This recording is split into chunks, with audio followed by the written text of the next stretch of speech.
Mansão dos Lilazes. Psicografado por Célia Xavier Camargo. Pelo espírito, Leon Tolstói. Audiolivro realizado pelo canal Surya Chand Audiobook.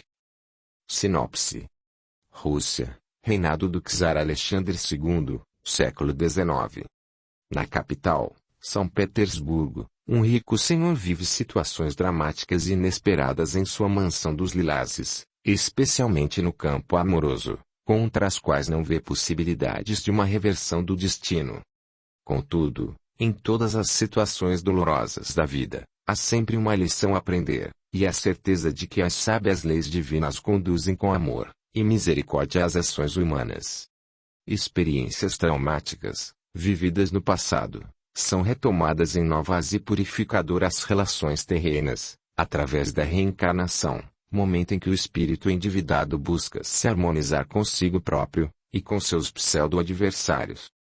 1. A tempestade. O vento soprava forte, agitando as copas das árvores, penetrava pelas frestas da choupana, fazendo a madeira estalar. Um frio cortante desaconselhava quem quer que fosse sair de casa àquelas horas da noite, aventurando-se na intempérie. A chuva não tardaria a cair, nuvens plúmbeas, pesadas e ameaçadoras se acumulavam no céu carregado de eletricidade, de vez em quando cortado por relâmpagos. A vela acesa sobre a pequena e rústica mesa bruxuleava, prestes a apagar toda vez que uma rajada de vento mais forte invadia o recinto. Assustado com a fúria dos elementos, o único morador da humilde isba acocorou-se no chão, envolvendo-se com uma velha manta suja e desgastada. Nota: isba. Casinha campestre de madeira, muito comum na Rússia. Coberto de andrajos, tremia de frio. Não possuía lenha para acender o fogo que o aqueceria naquela noite tempestuosa. Tentara dormir, todavia, o medo da tormenta e a fome não permitiram que conciliasse o sono. Ainda assim, o que mais o incomodava não era tanto o mau tempo ou o estômago vazio, mas a solidão angustiante em que vivia. Sozinho no mundo, sem ter com quem conversar e dividir os problemas, sem ter a quem recorrer num momento de dificuldade, experimentava um grande vazio dentro de si. Era um homem de meia idade a quem a vida áspera e rude da montanha se incumbira de envelhecer prematuramente. Cabelos grisalhos, quase brancos, a pele, tostada pelo sol, no rosto, profundos sulcos, os olhos, verde claros. A boca grande, de lábios finos, há muito não se abria num sorriso. As mãos, ásperas e marcadas, revelavam alguém afeiçoado ao duro labor da terra. Maxilar contraído, olhos cerrados, ele estremecia a cada ribombo de um trovão mais forte, precedido pelo clarão de uma faísca elétrica que cortava o espaço. Repentinamente, ouviu batidas na porta. A princípio, pensou que fosse o vento, mas elas se tornaram mais fortes, denotando a presença de alguém. Uma voz suplicante soou, do lado de fora, abafada pelo ruído do vento. Há alguém aí? Abre a porta, por piedade. A voz era desconhecida. O homem teve medo. Por aquelas bandas não era difícil a presença de salteadores de estradas. Quem seria aquela hora da noite? Quem se atreveria a sair de casa com um tempo desses? A necessidade de ver outro ser humano, porém, falou mais alto. Vencendo o receio, aproximou-se da porta e perguntou: Quem és? O que desejas? Por Nossa Senhora de Kazan, socorre-me. Venho em paz, respondeu o estranho. Decidindo-se, o dono da casa tirou a tranca, e a porta se abriu com estrondo. O golpe de vento fez com que a vela se apagasse antes que pudesse ver o rosto do forasteiro. Na escuridão, quebrada apenas pelos relâmpagos, ouviu novamente a voz que implorava: Preciso de um abrigo.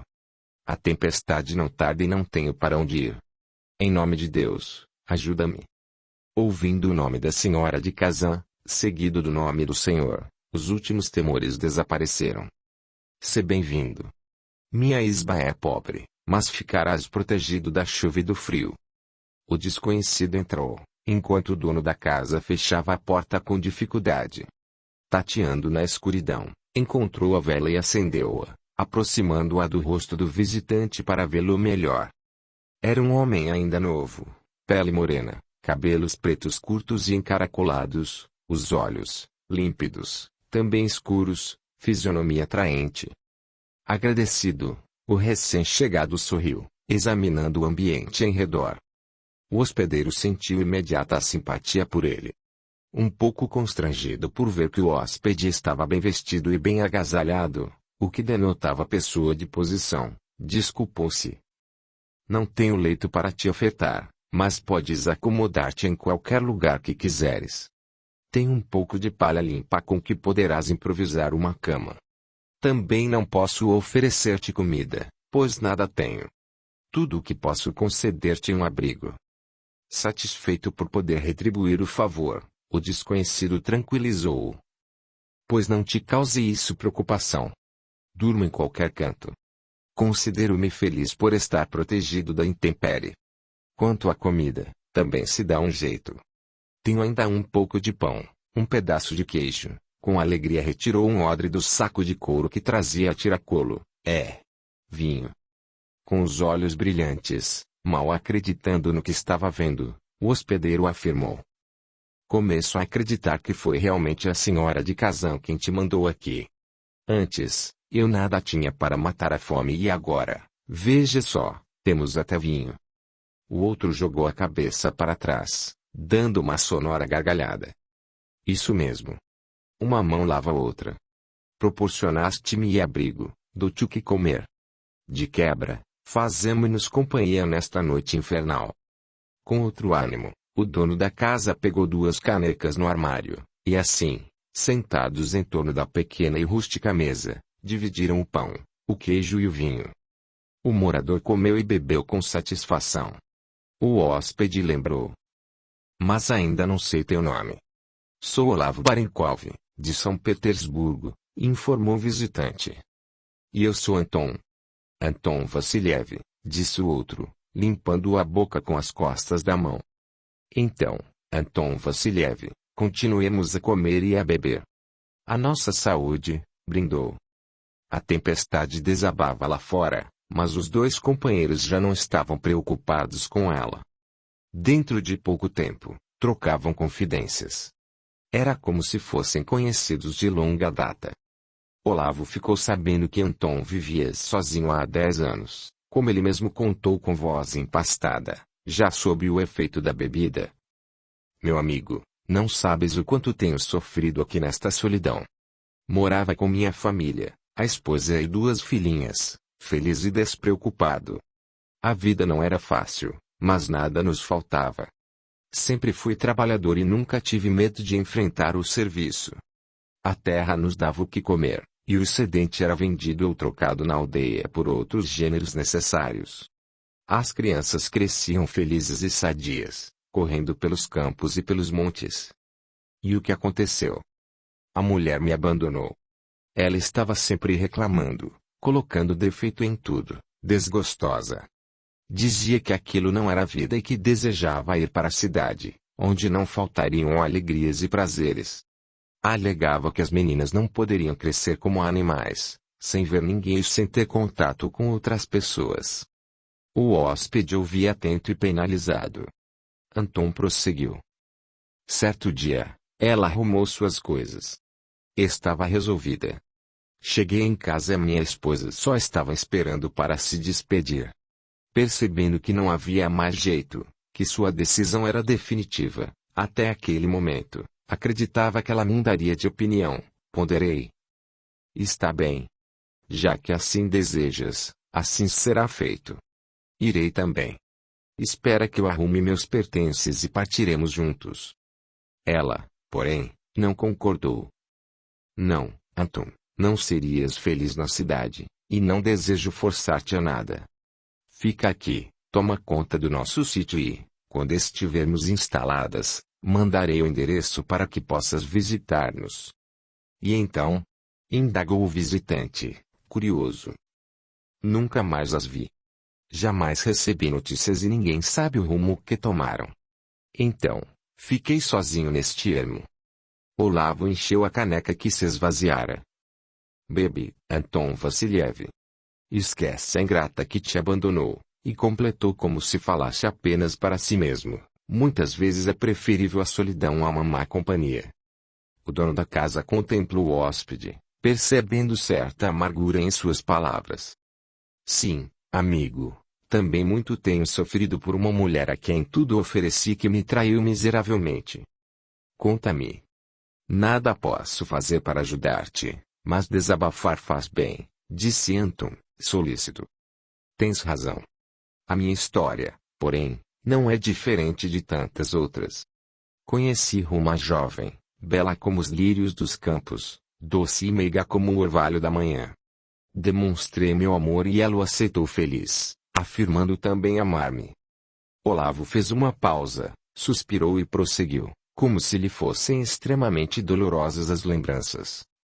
Nas vésperas do nosso enlace, fugiu com outro, a infame, deixando-me um bilhete que confessava não poder casar-se comigo, uma vez que amava outro. Desde esse triste dia também estou sozinho. Não mais me aproximei de mulher alguma, temendo novo sofrimento. Assim, passei a dedicar-me unicamente aos negócios, razão por que me encontro aqui hoje.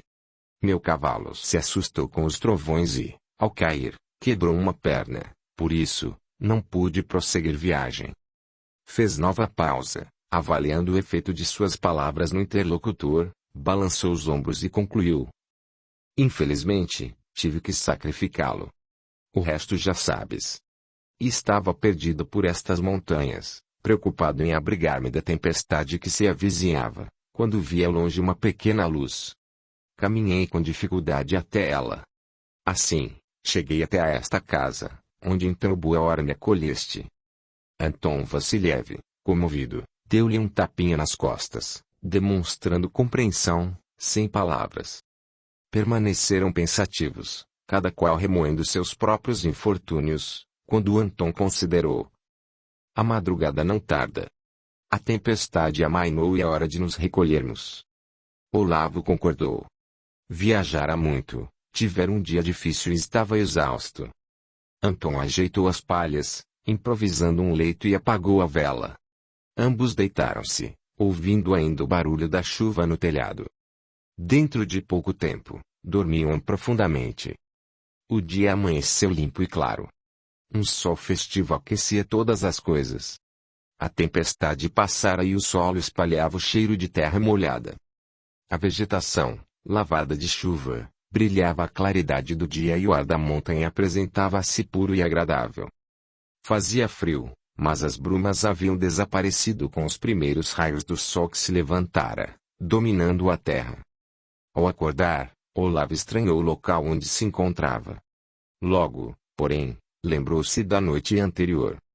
Relanceou o olhar pelo recinto, que não pudera ver perfeitamente na escuridão, quebrada apenas pela luz de uma vela. O cômodo era limpo, conquanto singelo. Havia um armário que fazia às vezes de guarda-louças, uma pequena e rústica mesa que ele tão bem conhecia, 2 cadeiras e um fogão de lenha. No único quarto existente, vislumbrou, através da porta aberta, um leito encostado à parede e um baú de madeira. Esse era todo o mobiliário da habitação. Nesse momento Anton adentrou a isba. Vendo o hóspede acordado, convidou-o. Presumo que estejas com fome. Vem comer alguma coisa. Olavo levantou-se e viu que Anton depositara sobre a mesa algumas frutas, pão, mel e um recipiente contendo leite de cabra. Surpreso, inquiriu. Onde arrumaste tudo isso? Na aldeia. Acordei bem cedo e fui até o vilarejo buscar alimentos. Sentaram-se e comeram com prazer. Em seguida, foram passear pelos arredores. Anton Vassiliev mostrou as terras, as poucas plantações que ainda existiam e que cultivava sozinho, a criação, o cavalo, a cabra que lhe fornecia o leite. Voltando à isba, o hóspede se despediu. Tinha pressa de retornar a São Petersburgo, onde afazeres urgentes o aguardavam. Antes de partir, Olavo, que já se afeiçoara ao gentil camponês, sugeriu. Anton Vassiliev, vem comigo. Pesa-me deixar-te sozinho nestes ermos. Abandona tudo e acompanha-me. Não será difícil arranjar-te colocação na capital. Dar-te-ei trabalho e moradia. De quebra, terás companhia, pois moro com minha mãe. Anton agradeceu sensibilizado, compreendendo a grandeza do oferecimento. Não posso fazer o que me pedes, amigo Olavo. Não agora. Algum dia, quem sabe? Também senti despertar em mim imediata simpatia por ti, meu amigo, e gostaria de continuar a teu lado. Então, o que te impede? Retrucou o outro. Só depende de ti. Sim, mas não é tão fácil, como pensas, tomar uma decisão que vai mudar toda a minha vida. Não posso abandonar minhas terras, a criação. Além disso, se porventura a esposa e as filhinhas resolverem voltar, não saberão onde encontrar-me. Olavo notou que o amigo ainda não perdera as esperanças. Não deixas de ter razão. Concordo contigo. Promete-me, no entanto, que vais pensar no assunto. Prometo. Muito bem. Aqui neste papel está meu endereço. Se precisares de ajuda, conta comigo. Estarei à tua disposição. Resolve os teus problemas e, se quiseres realmente mudar de vida, procura-me. Minha casa estará sempre aberta para receber-te. Abraçaram-se ternamente, e Olavo partiu. Levava o cavalo de Anton, que deixaria na aldeia para que ele o apanhasse lá. Após a partida do novo amigo, aliás o único que possuía, Anton sentiu a solidão pesar com mais força. Arrependeu-se de não ter acompanhado Olavo. Agora era tarde. Sentado num banco defronte da choupana, fitava a paisagem que se descortinava ao longe. Do alto da montanha, a vista abarcava a extensa região. A cordilheira de picos nevados que se estendia a perder de vista, os vales férteis entremeados por um rio que serpenteava pelas plantações, o caminho, que ora aparecia, ora desaparecia nas ondulações do terreno, brincando de esconder, e a aldeia, com seu casario branco iluminado pela luz solar, que se derramava à distância. Como deixar toda essa beleza? Como abandonar o panorama magnífico que aprendera a amar nesses anos todos de convivência? Lembrou-se da esposa e das filhinhas. Onde estariam? E passou a rememorar tudo o que ocorrera após a partida delas.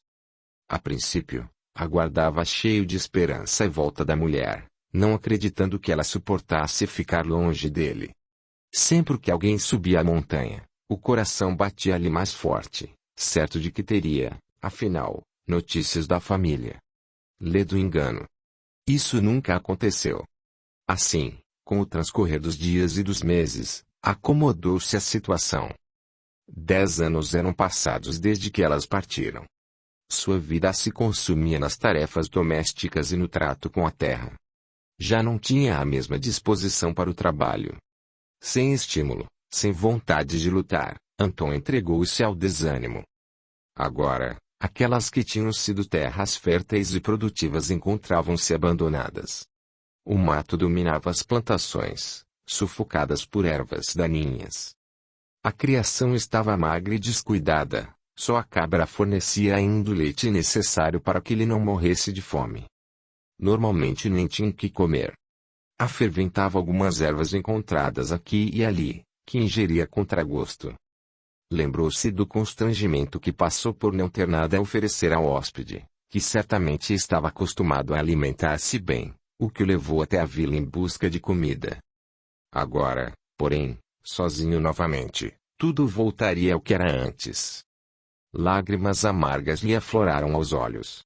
O desejo de mudar surgiu de repente. Reagindo à melancolia que ameaçava dominá-lo e à estagnação costumeira, falou alto e firme como se alguém o pudesse ouvir. Não. Não continuarei nesta vida. Venderei minhas terras e irei procurar Olavo Barenkov em São Petersburgo. Quero viver como todo mundo. Quero encontrar meus entes queridos, e Nossa Senhora de Kazan irá ajudar-me. Sua voz, repetida pelo eco e levada pelo vento, soou pelas montanhas até perder-se no espaço. Se inscreva, ative o sininho e receba notificações de novos audiolivros. 2. Retorno ao lar. Descendo a montanha, Olavo meditava, preocupado. Recordou a noite anterior, o receio diante da tempestade iminente e o alívio que sentira ao ver a isba humilde, onde uma chama de vela tremeluzia. O socorro que recebera, a figura do rude Anton Vassiliev, que tanto impressionara. O novo amigo se lhe afigurava estranhamente conhecido, não obstante ele haver-lhe afirmado nunca ter saído das cercanias. Reviu o passeio pelos arredores, quando ficara extremamente angustiado ao constatar o estado de abandono das plantações. Era como se aquele solo esquecido fosse o reflexo do que se passava no íntimo do proprietário. Por isso, insistira para que lhe o acompanhasse. Doía-lhe deixar Anton Vassiliev desamparado e solitário. Não que o novo amigo não estivesse acostumado a isso, uma vez que levava essa vida há 10 anos. No entanto, agora que o conhecera, não suportava a ideia de largá-lo naqueles ermos. Nesse momento Olavo decidiu que, resolvidos os problemas mais prementes relativos a seus negócios, voltaria a procurar Anton, e dele não se afastaria enquanto não convencesse a mudar de vida. Chegando à aldeia, encontrou sem dificuldades uma estalagem, onde deixou o cavalo para ser devolvido ao dono, adquirindo, ao mesmo tempo, outro para prosseguir viagem. Antes de partir, conversou com o estalajadeiro, recomendando-lhe: "Bom homem, aqui está o que te devo pelo animal que me vendeste um pouco mais. Peço-te que seja convertido em gêneros alimentícios para meu amigo Anton Vassiliev. Rogo-te não deixes que algo lhe falte. Pretendo voltar em breve e, se mais gastos houver, reembolsar-te-ei." O gordo estalajadeiro inclinou-se, afirmando servil: "Não te cause isso preocupação, Barini. Estimo muito Anton Vassiliev e o proverei do necessário." Agradecido, Olavo despediu-se e partiu mais tranquilo. Alguns dias depois, ele que chega à grande cidade. São Petersburgo tinha vida intensa e muitos problemas sociais. A guerra da Crimeia terminara e o país gozava de uma paz relativa, mas a miséria do povo era grande e havia uma enorme quantidade de doentes e inválidos, como consequência do conflito armado. O czar Nicolau I morrera em 1855, ficando o trono para seu filho Alexandre II, que teria de enfrentar grandes desafios. Olavo Barenkov tinha participado da guerra, mas por pouco tempo, para alívio de sua mãe, Magda Barenkov. Mandado para o fronte, logo depois a Rússia perdeu a Batalha de Sebastopol, e ele retornou são e salvo.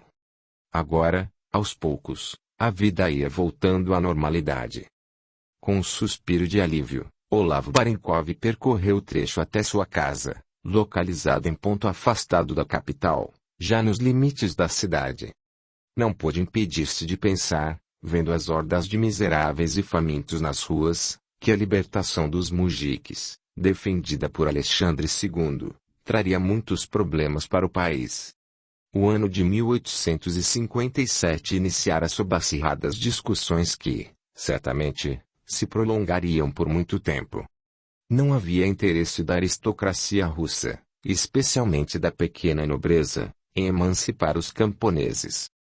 Ao ver a mansão, que surgira imponente, ele esboçou um sorriso, satisfeito, esporeando o animal para chegar mais depressa. Era uma bela casa, de aspecto senhorio, toda pintada de branco, com trepadeiras floridas no gradil, que lhe dava um ar alegre e descontraído. Passou por um grande portão lateral, que conduzia diretamente para um pátio interno, onde desmontou, entregando o cavalo a um servo. Assim que entrou na casa, Olavo foi saudado por um criado. "Seja bem-vindo, senhor." A barina estava apreensiva com tua demora. "Infelizmente, tive alguns contratempos que me atrasaram." "Algo sério, senhor?" indagou o serviçal, preocupado. "Não. Nada grave." "Muito bem, senhor. Desejas alguma coisa?" "A senhora minha mãe, onde está?" "Em seus aposentos, senhor." "Quer que a avise da tua chegada?" "Não. Primeiro, desejo tomar um banho, pois estou todo empoeirado e sujo. Depois, então, irei vê-la." "Como quiseres, senhor. Mandarei preparar-te o banho." Enquanto isso, a refeição ficará pronta. Ótimo.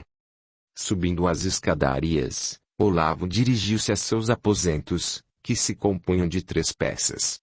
Um quarto espaçoso, sem atavios e com características acentuadamente masculinas, contendo um amplo leito de mogno com dossel, uma pequena mesa de cabeceira, que fazia as vezes de criado mudo, no canto, próximo à grande janela, uma mesa com um candelabro de prata, um samovar do mesmo metal e alguns livros dispersos, ao lado, uma confortável poltrona em veludo verde musgo.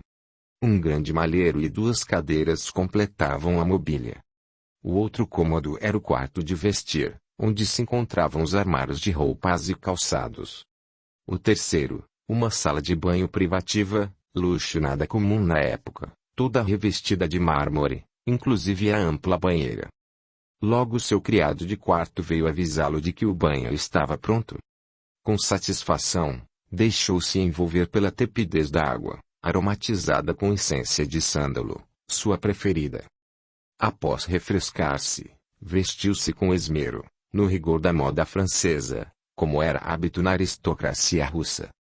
Mirou-se no espelho com um ar crítico, terminando de ajeitar os bastos cabelos negros. Sorriu. Sua mãe nada teria que reparar.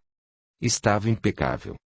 Deixando seus aposentos, caminhou pelo corredor, parando defronte de uma bela porta de madeira lavrada. Bateu discretamente. Uma voz suave respondeu do interior. Entra. Ao penetrar, foi imediatamente envolvido pelo odor de jasmins, que dominava todo o recinto, vindo do terraço, cujas portas estavam abertas de par em par. Era sempre com prazer que ia aos aposentos de sua mãe, o oposto dos seus. A decoração, encantadora, de gosto nitidamente feminino. O tom pastel tornava os cômodos claros e agradáveis. Vasos de flores alternavam-se com objetos de arte. O leito amplo e todo branco era coberto com uma colcha de tecido adamascado nas cores rosa, azul e amarelo. As cortinas, em cetim rosa pálido, tinham um fundo branco. Tapetes persas, em cores harmônicas, cobriam o piso, abafando os passos.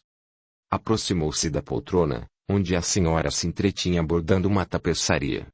A dama, levantando os olhos, surpresa, abandonou a agulha ao ver o filho chegar e sorriu ternamente, fitando-o com amor. Meu filho.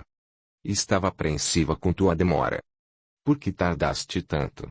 O que houve? Nada importante, minha mãe. Perdoa se causei desassossego ao teu coração. Com expressivo gesto, a dama sorriu. Já passou. Estás a meu lado agora e é isso que importa, afirmou, abraçando-o carinhosamente. Como tens passado, mamãe? Indagou, interessado. Sabes como é, considerou a senhora fazendo um gesto de desalento. Na minha idade devo sentir-me satisfeita por estar viva. Tolices, minha mãe. Tua saúde é muito boa e não és tão velha assim. A dama suspirou, melancólica. Completarei em breve 58 anos, meu filho, e o reumatismo não tem me dado tréguas. Ora, mamãe, a senhora ainda é muito bela e forte. Vais viver muito tempo. Nos bailes e festas todos dizem que parecemos irmãos. A velha dama sorriu. Lisonjeiro. A verdade é que sou muito mais velha do que tu. Quando engravidei, Olavo, eu já tinha perdido as esperanças de vir a ser mãe. O rapaz, interessado, sentou-se num tamborete aos pés da poltrona e ficou a ouvi-la, segurando-lhe a mão. Gostava quando ela recordava o passado. Com os olhos perdidos na distância, ela lembrou. Teu pai sempre foi louco por crianças e ambos acalentávamos o desejo de ter filhos, muitos filhos. Após o casamento, aguardamos com ansiedade a vinda dos rebentos, mas em vão. Fizemos de tudo. Procuramos médicos, curandeiros, benzedeiras e toda a sorte de recursos, inutilmente. O tempo passava, os anos corriam e a decepção e o desânimo nos dominaram. Minhas amigas todas já estavam casadas e com filhos nos braços. Só a mim Deus negara a bênção da maternidade. E então? Indagou Olavo, aproveitando uma pausa que se fizera mais longa, apesar de já conhecer a história.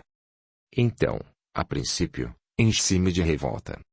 Afinal, eu via, entre a população mais humilde, mujicas de nossas terras que mal tinham o que comer, incultos e rudes, serem abençoados com filhos belos e risonhos, sádios e louros como os trigais da nossa Santa Rússia. E não compreendia, pois muitas dessas mulheres nem sequer desejavam ser mães, amaldiçoando a gravidez e lamentando-se de terem dentro de casa mais uma boca para alimentar. Muitas até recorriam ao aborto delituoso no afã de se livrarem de crianças indesejadas. Que coisa horrível, minha mãe! Era o que eu também pensava. Em virtude disso, ao vê-las tão desesperadas, resolvi que, uma vez que não poderia ser mãe, poderia ajudá-las nessa missão, que reputo divina e de extrema importância para a dignidade da mulher. A dama sorriu suavemente e prosseguiu. E assim, passei a percorrer as isbas de nossos mujiques, levando o necessário em gêneros alimentícios, roupas, calçados, agasalhos e remédios, para tornar suas vidas mais suportáveis. Dava banho em bebês rosados e rechonchudos, trocava-lhes as roupas sujas por outras, limpas e perfumadas, que levava. Brincava depois com eles, fazendo-lhes agrados, dando-lhes colo ou levando-os a passear, quando o tempo me permitia. De tal forma me envolvi com suas vidas que deixei de preocupar-me com a maternidade. Com expressão doce e cândida, qual uma Madonna, ela completou. A gravidez surgiu inesperadamente, como um presente dos céus, enchendo-nos de felicidade. Olavo sorria, por reconhecer-se muito amado, beijando a mão materna com infinito carinho. Sim, meu filho, foste como bênção divina em nossas vidas e jamais deixei de agradecer a Nossa Senhora de Kazan por essa graça. A dama emocionou-se, enquanto uma lágrima furtiva surgia em seus olhos. Cresceste forte e sadio, como desejávamos. Certo dia, no entanto, Rudolf feriu-se gravemente, durante uma caçada, e morreu logo após ter sido transportado para casa. Como deves ter sofrido, minha mãe. Eu ainda era pequeno, mas lembro-me da falta que senti do meu pai, sempre tão bondoso e solícito. É verdade, meu filho. Sofremos muito. Contudo, eras uma criança e depressa esqueceste. Eu, porém, precisei recuperar as forças combalidas para cuidar de ti e ainda administrar as nossas propriedades, que ficaram como barco à deriva. Em parte, isso foi bom porque me ocupou o tempo de maneira útil, desanuviando meu espírito. Caso contrário, teria enlouquecido de dor sem o meu Rudolf. Vendo o filho, que se quedara pensativo, a nobre senhora finalizou o diálogo, mudando o rumo dos pensamentos. Mas tudo isso pertence ao passado. Hoje, és um homem e assumiste o lugar de chefe da família e administrador de nosso patrimônio, como de direito. Desçamos, Olavo. A ceia nos aguarda. De braços dados, conversando animadamente, dirigiram-se para o salão de refeições. Enquanto ceavam, trocavam ideias, ele indagava o que tinha acontecido durante sua ausência, e ela o colocava a par de tudo. A certa altura da conversa, a dama lembrou. E então, meu filho, não me contaste nada. Só eu falei até este momento. Como foi a viagem?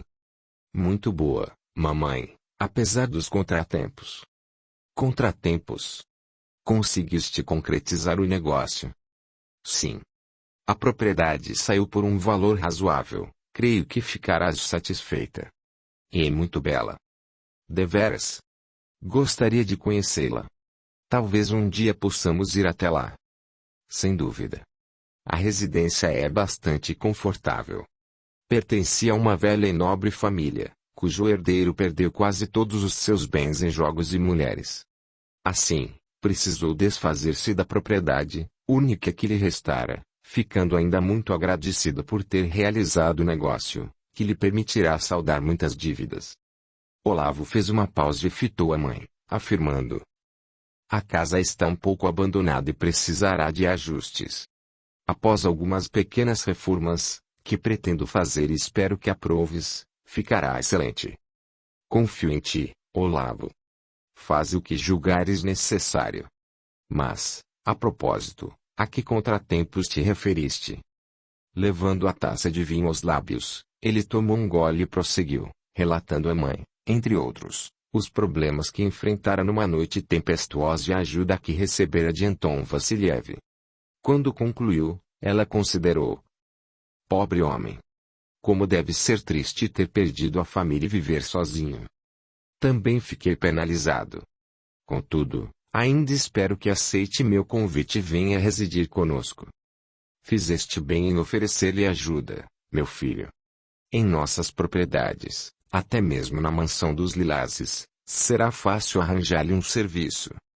Terminada a ceia, passaram para outra sala. Enquanto a mãe tocava piano, o filho mergulhava na leitura de um livro adquirido recentemente. Após algum tempo, recolheram-se, cada qual para seus aposentos. A senhora estava impressionada com a história que Olavo lhe contara, mais do que gostaria de admitir. Como estivesse sem sono, acendeu o seu samovar de prata para fazer um chá. Quando a água ferveu, colocou algumas folhas de melissa, cuidadosamente, como num ritual. Em seguida, despejou o chá numa xícara de porcelana, acomodou-se confortavelmente numa poltrona e passou a saborear a bebida calmante. De novo, a história que Olavo contara veio-lhe à mente. Não saberia dizer que sensações eram essas que a tomavam de assalto. Uma certa angústia mesclada de apreensão e, ao mesmo tempo, a intuição de conhecer tudo aquilo. Impossível. Gostaria de encontrar-se com esse homem solitário. Quem sabe, quando fossem visitar a nova propriedade rural, isso seria possível. Assim meditando, sorveu lentamente o conteúdo da xícara.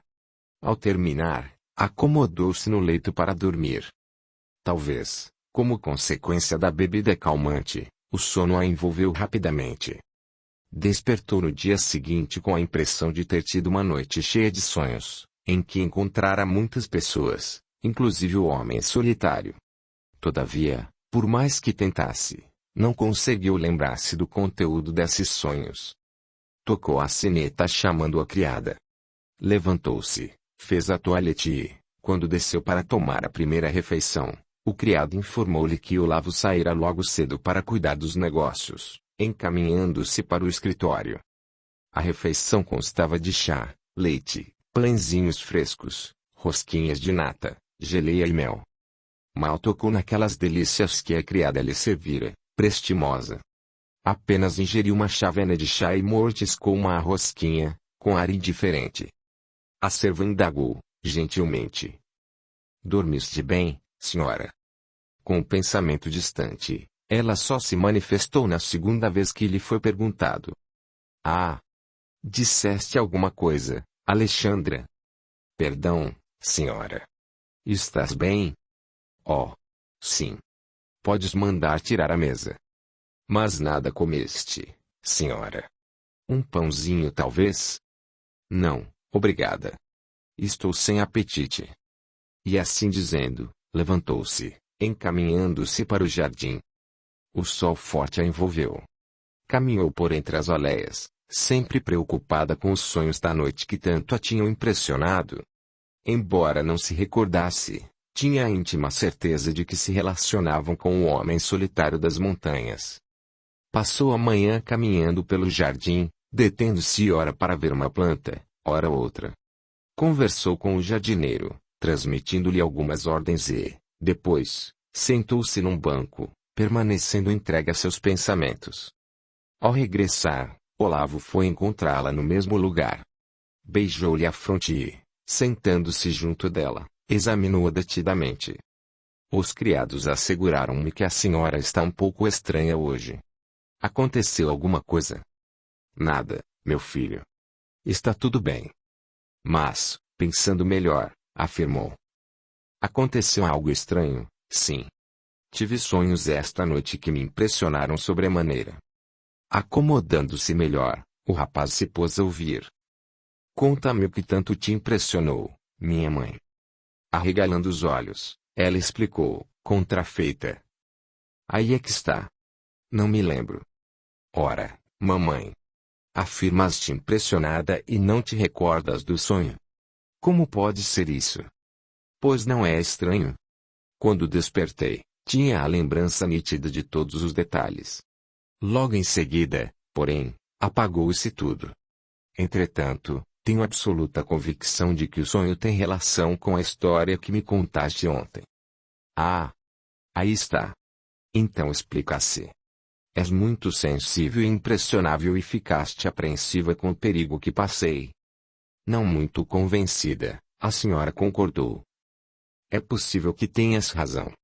Mas parece-me que se trata de algo muito mais sério e importante que preciso lembrar a qualquer custo.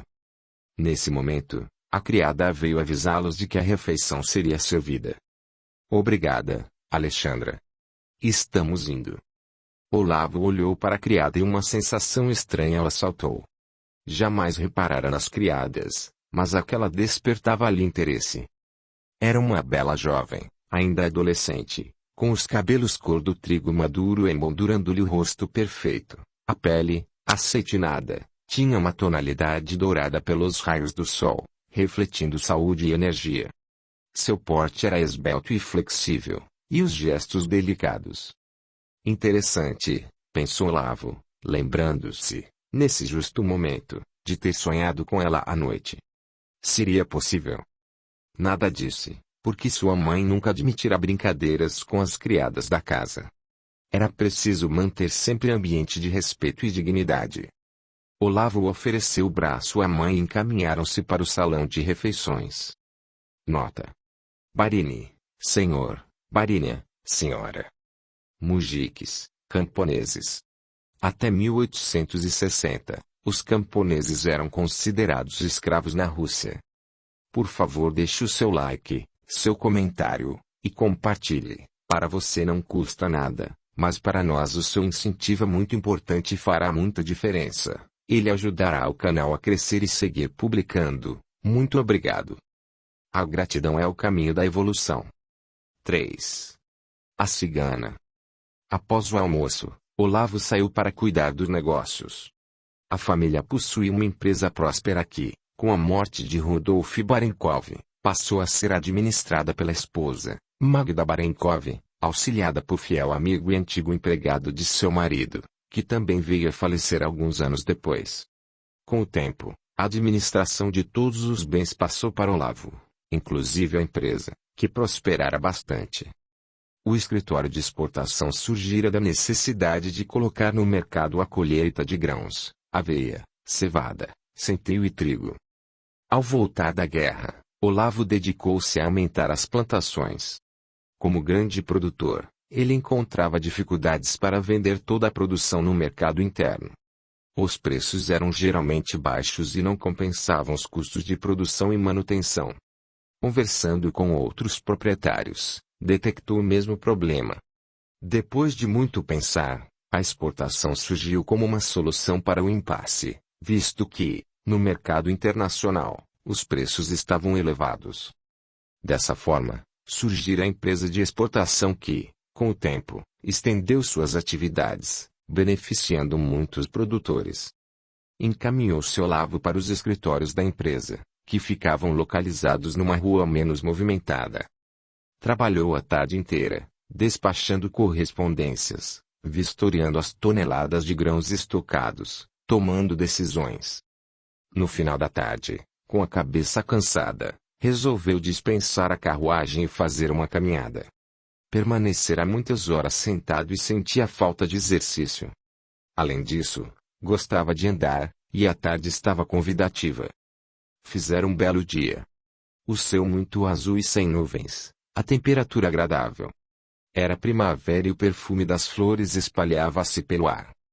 Caminhou tranquilamente algumas quadras, aproveitando-o pelo resto de tarde. Ao passar por um terreno baldio, viu ao longe um acampamento cigano. Nesse momento, ouviu uma voz monótona que dizia: "Uma esmola, paizinho." Virou-se e deparou com uma mulher sentada na calçada. De coração naturalmente generoso, deu atenção. Era uma cigana de olhos profundos e cismadores.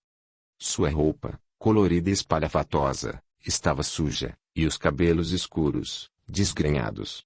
O que impressionou Olavo, contudo, foi uma criança que a mulher trazia nos braços. Esquálida, a pequena tinha um ar de tristeza e abandono que o comoveu. Como examinasse as duas em silêncio, a mulher repetiu a cantilena. Uma esmola, paizinho. Em troca, lerei o futuro em tuas mãos. Como se não tivesse ouvido, ele indagou. Tua filha está doente? Não, paizinho, ela é franzina mesmo. Não tenho recursos para cuidar de minha filhinha e passamos muitas privações. Ela está sem comer desde ontem. Olavo contemplou a pobrezinha e seu coração se confrangeu. A pequenina tinha os olhos grandes demais para aquele corpo raquítico. Que idade tem? Inquiriu. Ah, paizinho, ela já tem 4 anos, embora aparente menos. Realmente, a criança parecia ter bem menos idade. Condoído, ele procurou na algibeira e retirou alguns rublos, entregando-os à mulher, que mal podia acreditar em tal felicidade. Toma, mãezinha, utilizando o mesmo tratamento que ela lhe dera. Compra alimentos e roupas para ti e para a criança. A cigana ensaiou um sorriso, deixando à mostra a boca desdentada e, antes que Olavo pudesse impedir, ela agarrou sua mão, depositando nela um ósculo agradecido. Que a senhora de Casante abençoe, paizinho. Ele retirou a mão apressadamente, com certa repulsa, e despediu-se. Não te esqueças de dar um banho na menina e colocar-lhe roupas limpas. Sim, paizinho, sim. Obrigada. Obrigada. Olavo afastou-se, estugando o passo. Ao chegar em casa, lavou as mãos cuidadosamente. A sujeira da cigana, a imundície de suas mãos o enojaram. Não conseguia, no entanto, tirar da mente a imagem da criança. Pobre pequena. Que infelicidade nascer nessas condições e tendo tal mulher por mãe. Olavo habitou-se a passar por aquela rua e ver a cigana, com a filha nos braços, entoando a mesma cantilena. Os dias continuavam agradáveis e ele acostumara-se à caminhada no final da tarde. Muitas vezes, dava algumas moedas e seguia adiante, sem deter-se. Em outras, quando bem disposto, parava e trocava algumas palavras com a mulher. Percebeu, todavia, que a menina estava mais limpa, suas faces mais coradas e os olhos mais brilhantes. Por razões de saúde, ficou alguns dias sem dirigir-se aos escritórios e, consequentemente, sem passar pelo local. Ao retornar às atividades normais, já recuperado, ordenou ao cocheiro que transitasse por aquela rua, onde a cigana, habitualmente, fazia ponto. Porém, não a encontrou.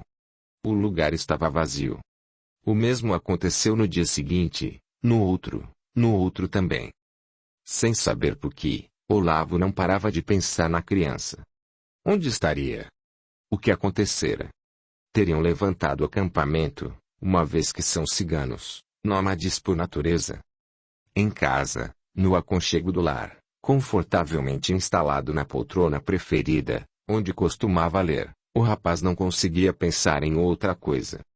A mãe, que o examinava de longe, aproximou-se.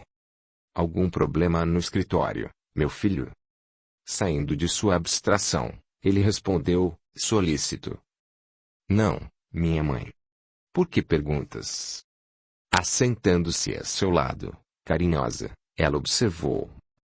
Percebo que estás preocupado. O livro está em tuas mãos, mas não lês. Estarei enganada. Tomando as mãos da mãe nas suas, ele respondeu, afetuoso. Não, minha mãe. Tens razão. Algo me preocupa, sim, mas não são os negócios, que vão bem. Ele fez uma pausa e perguntou. Lembras-te daquela cigana e da filhinha, de quem já te falei? Sim, lembro-me. O que tem ela? Continua a esmolar, por certo.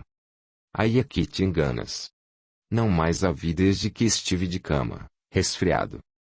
Bem, meu filho, essa gente não tem lugar fixo. Pode ser que esteja esmolando em outro local da cidade, visto ser necessário mudar de ponto e conseguir clientes novos. Talvez estejas com a razão, mamãe. No entanto, sinto que alguma coisa estranha está acontecendo. Bem, se tanto te preocupa a sorte da mulher. Preocupo-me mais com a criança, interrompeu ele. Que seja. Se te causa inquietação, procura notícias delas.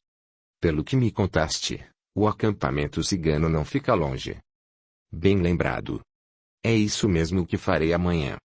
Assim, minimizado o problema que o preocupava, Olavo recolheu-se. Na manhã seguinte, Barenkov foi à empresa decidido a descobrir o paradeiro da cigana. Com o dia particularmente movimentado, ele passou todo o tempo absorvido no trabalho, resolvendo problemas pendentes e atendendo pessoas que o procuravam. Determinado, no entanto, saiu um pouco mais cedo do escritório e ordenou ao cocheiro que fizesse o trajeto já conhecido. Em vão. Nada da cigana. Diante disso, foi até o acampamento. Aproximando-se, notou a extrema penúria em que viviam. Um caldeirão fumegava sobre um tripé. Crianças brincavam, correndo por entre as carroças, enquanto os adultos estavam entregues às suas atividades. Ao verem o estranho, os ciganos suspenderam suas ocupações, mirando com espanto. Alguém acercou-se, indagando. O que desejas, Bairini? Naquela hora, Olavo teve vontade de dar meia volta e retornar sobre seus passos. Afinal, o que tinha a ver com a vida dessa mulher? Agora, no entanto, era tarde. O cigano esperava uma explicação. Estou à procura da cigana que costumava ficar na rua X. Com sua filhinha. Ah! Procuras por Mira. Virou-se e indicou em carroção, completando. Mira e a filha moram ali. Está, porém, muito doente. O que desejas dela? Percebendo a perplexidade do cigano, que não entendia o que um cavalheiro tão distinto e elegante poderia querer com Mira, Olavo justificou-se. Venho trazer uma ajuda que lhe prometi. Ah! Bem, se é assim. Falou o cigano já cheio de boa vontade, podes ir vê-la. Olavo agradeceu e dirigiu-se para o carroção indicado. Ali perto, sentada no chão, viu a pequena brincando sozinha. Subiu os degraus desconjuntados, bateu levemente na porta cerrada e ouviu uma voz fraca responder. Entra. Está aberta. Empurrou a porta, que cedeu à leve pressão.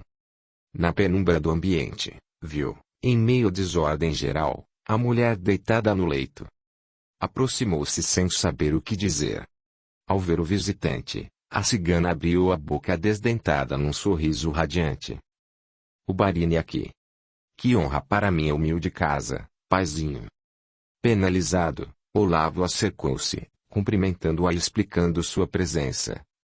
Como nunca mais te vi, mãezinha, resolvi procurar-te e saber se estás necessitada de alguma coisa. Tens o coração mais generoso que já conheci, paizinho, e te agradeço. Desde que fiquei enferma, temos passado grandes privações.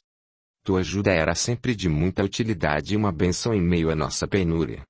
Há dias minha filhinha não se alimenta direito, preciso de remédios. Enfim, falta-nos tudo. Os outros ciganos não ajudam. Sim, na medida do possível. Também são muito pobres e não tem nem para eles.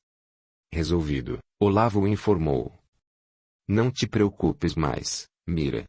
Mandarei um médico visitar-te e, tomando os medicamentos que ele te prescrever, logo ficarás curada.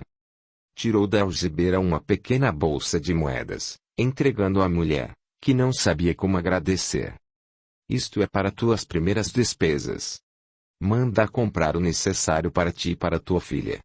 Não quero que nada vos falte. Com os olhos rasos de pranto, a doente murmurou. Que o Senhor te abençoe, paizinho. Antes que ela pudesse agarrar novamente sua mão e beijá-la, Olavo fez meia volta e saiu apressado. Aquele ambiente asfixiante, onde o ar não circulava, a sujeira e a desordem existentes no local provocaram-lhe náuseas. Já do lado de fora, respirou fundo e apressou o passo. Queria distanciar-se o mais depressa possível do acampamento cigano. Nota. Paizinha e mãezinha, termos carinhosos equivalentes ao meu bem dos brasileiros, utilizados na intimidade, tanto na Rússia como em outros países do norte da Europa. Para ver todas as partes de um audiolivro, entre no canal, e clique em vídeos ou playlist. 4. A surpresa. Durante alguns dias, atividades intensas na empresa impediram que Olavo se preocupasse com outra coisa além dos negócios. Problemas surgidos na mansão dos Lilazes, propriedade rural situada não muito distante de São Petersburgo, fizeram com que para lá se dirigisse.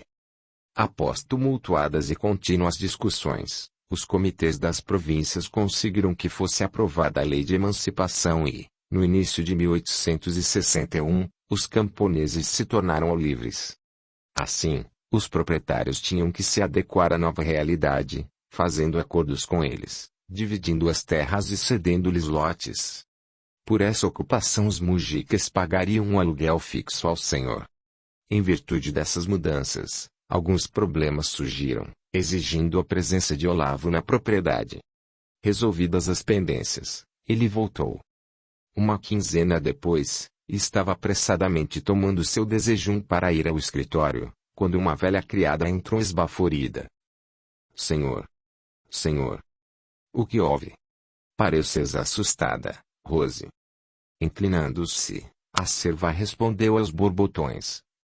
Senhor! Não sabes o que encontrei agora mesmo na porta? Sim. Dize logo, mulher, o que encontraste? É melhor que vejas com teus próprios olhos, meu senhor. Curioso, vendo a mulher gorda e rosada que amarfanhava nervosamente a ponta do avental, levantou-se e acompanhou-a. Abrindo a porta principal, que dava para um terraço cheio de plantas, olhou em torno e deu de ombros, exclamando: Nada vejo de diferente. De vagas, por certo. Andando com cuidado, ela caminhou para um dos cantos, sorriu com expressão vitoriosa e indicou: Aqui, Bairine. Vê. A princípio, Olavo nada percebeu. Depois, aproximando-se mais, afastou o galho de um arbusto e viu, estupefato, no chão, entre as dobras de uma manta de lã, aconchegada e serena, uma criança que dormia placidamente, agarrada a uma pequena boneca de pano, velha e suja. Os cabelos, castanhos e longos, espalhavam-se sobre seu corpinho. Reconheceu, perplexo, a pequena cigana. O que estaria fazendo aquela menina em sua casa, desacompanhada e àquela hora da manhã? Ao que tudo indicava, teria passado a noite ali mesmo. Sem saber o que pensar e o que fazer, Olavo ficou parado, estático. Os outros criados, curiosos, percebendo que algo estranho estava acontecendo, vieram também para o terraço. Nisso, provavelmente pela bulha que fizeram, a garotinha acordou. Abriu os olhos ainda sonolenta e, notando pessoas estranhas em sua volta, sentou-se assustada, ameaçando chorar. Temendo uma cena infantil, a que não estava habituado, Olavo apressou-se a tranquilizá-la. Está tudo bem, minha menina. Não te assustes. Como precisasse de tempo para pensar, ele sorriu, sugerindo: Deves estar com fome. Vem. Rose dar-te-á bolos, biscoitos e outras coisas gostosas. Rose, a criada gorda e risonha que encontrara a pequenina, e que por isso mesmo já se considerava um pouco sua dona, pegou-a no colo com carinho, enquanto lhe dizia: Vamos. Lá dentro há um bolo que, tenho certeza, nunca provaste outro melhor. Docilmente, a criança cedeu, sem fazer drama e sem chorar. Enquanto isso, o dono da casa interrogou: Alexandra, a senhora minha mãe já se levantou? Sim, senhor. Acaba de descer e quer saber a razão desse tumulto. Ah! Muito bem. Falarei com ela. Onde está agora? Na sala de refeições, senhor. Ótimo. Providencia para que nada falte à menina. A jovem inclinou-se em sinal de obediência. Sim, senhor. Retornando ao interior da mansão, Olavo foi ter com a mãe. Aproximou-se, dando-lhe um beijo na fronte, distraído. A senhora o interrogou. O que se passa, meu filho? Olavo sentou-se, serviu-se novamente de chá e, agora sem pressa, provou-o para ver se estava a seu gosto e, somente então, e explicou à mãe o que estava ocorrendo. Mas, o que estará essa criança fazendo aqui? Ignoro, minha mãe. É o que todos nós gostaríamos de saber. Depois que a pequena tivesse alimentado, pretendo interrogá-la. Alguns minutos mais tarde, mãe e filho dirigiram-se para a cozinha, onde a criança estava. Ela acabara de tomar uma caneca de leite adoçado com mel, comer algumas rosquinhas e, nesse preciso instante, deliciava-se com um grande pedaço de bolo, sob a atenta supervisão de Rose e de outras criadas que se acotovelavam, curiosas, para ver a inusitada visitante. Vendo os patrões, dispersaram-se, cada qual indo cuidar de seus deveres. Apenas Rose permaneceu no recinto. Para começar uma conversa, Olavo perguntou, gentil: "Está bom o bolo?" "Sim, está muito bom", respondeu a garota sem qualquer inibição. "Ótimo. Onde está tua mãe, pequena?" "No céu. A senhora de Kazan levou-a para morar com ela", disse simplesmente. "Ah, sim", murmurou Olavo, lançando um olhar para a mãe, que observava a cena, surpresa. A senhora indagou em seguida: "Como vieste parar aqui nesta casa?" "Não sei. Acho que os ciganos me trouxeram." "Achas?" "Sim. Não vi, estava dormindo. Acordei aqui." "Ah. Por que te trouxeram para cá?" tornou a indagar. "Acho que não podem ficar comigo. Disseram-me que o moço bonito e bonzinho tomaria conta de mim." "Quem?" "Ele." A menina apontou o dedinho na direção de Olavo.